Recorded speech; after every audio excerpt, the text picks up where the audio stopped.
Pansin mo ba, sa patipiran lang din naman ang labanan, lamang na kagad ang hard plastic. Dito.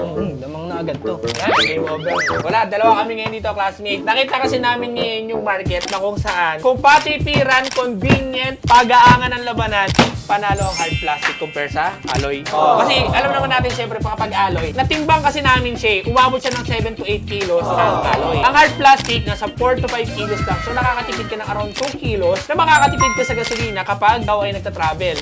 Just imagine, wala pang laman, 7 kilos ka na kagad. At dito naman, 4 to 5 kilos naman kapag wala ka pang laman. So siyempre, yung 2 kilos, may matter yun pagdating sa gasolina. Plus, yung materials, yung plastic, compared to alloy, alam naman natin kapag plastic, mas mura siya kaysa sa alloy. So mas nakakatipid ka ulit. Plus, yung features, Parehas. halos parehas lang eh. Double lock system, inner padding, pareho ng alloy, bakal na base plate, Saka backrest. backrest na meron, wala. Kumbaga, kung ang punto natin ay patipiran, Panalo na. game over na kagad, classmate. Just to reality lang sa inyo para i-real talk lang kayo na patipiran ng labanan, praktikalan ng labanan, malalo na kagad ang hard plastic. Tama?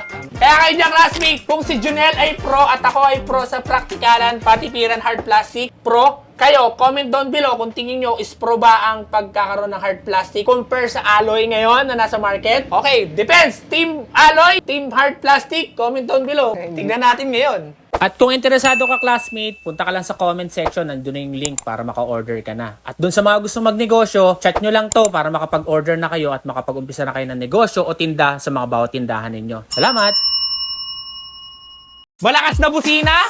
Baka G-Star Horn na yan.